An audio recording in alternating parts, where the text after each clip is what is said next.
জন তরুণ তরুণীকে পেয়েছি, আশা করি ওরা ভালোই করবে। আমার অভিজ্ঞতা থেকে আমি যদি বলি, আমি অনেকটাই একটা অধ্যবসায়ের দরকার আছে, একটা প্র্যাকটিসের দরকার।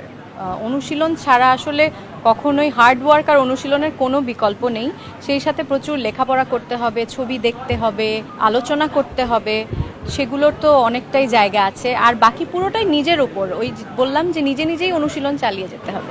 6 জনই আমাদের সেরা, তার মধ্যে 3 জন সেরা 3 মেয়ে এবং সেরা 3 ছেলে। এখন আমাদের মনের মতো হওয়াটা আসলে লক্ষ্য না, লক্ষ্য হচ্ছে যে তারা কি এই প্রতিযোগিতায় যারা অংশগ্রহণ করেছে তাদের মধ্য থেকে আমরা কি সবচেয়ে সম্ভাবনাময় তরুণ তরুণীদের বেছে নিতে পারছি কিনা, কারণ তারা ভবিষ্যতে এই ইন্ডাস্ট্রিতে কাজ করবে।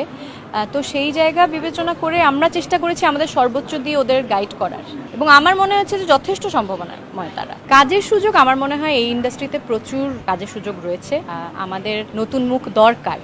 একটা পর্যায়ের পরে দেখা যাচ্ছে যে আগে যেমন রিয়েলিটি শো থেকে অনেক নতুন মুখ আসতো, লাক্স চ্যানেল আই ছিল, একটা সময় ইউ গট দ্য লুক হতো, এখন সেগুলো নেই। রিসেন্ট পাস্টে আমাদের কোনো রিয়েলিটি শো হয়নি। তো আমার মনে হয় এই দীপ্ত স্টার হান্ট যথেষ্ট একটা ভালো কন্ট্রিবিউশন হবে দীপ্ত স্টার হান্টের। পক্ষপাতিত্ব করার আমাদের ক্ষেত্রে প্রশ্নই আসে না, কারণ আমরা তো এই জায়গাটায় একেবারে নতুন না, আমরা অনেক বছর ধরে এখানে কাজ করছি। আর যারা এখানে প্রতিযোগীরা আছে তাদের কাউকে আমরা চিনি না পার্সোনাল।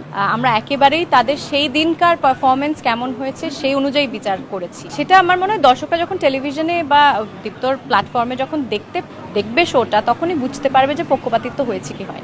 এখন আমাদের এই প্ল্যাটফর্ম থেকে যারা এসছে, এটা একেবারে ওদের শুরু, এটা হচ্ছে ওদের জিরো গ্রাউন্ড। এইখান থেকে এইবার ওদের একটা প্ল্যাটফর্ম পেয়েছে তারা, এটা একটা সুবর্ণ সুযোগ আমি মনে করি।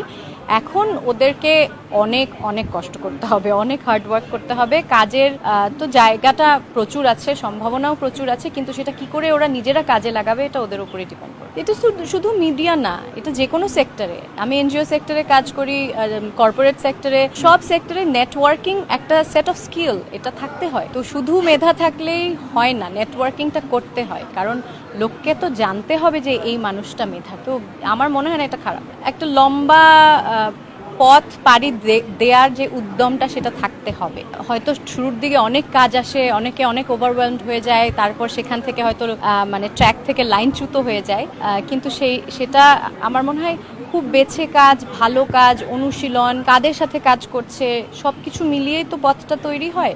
যথেষ্ট ধৈর্যশীল হতে হয়।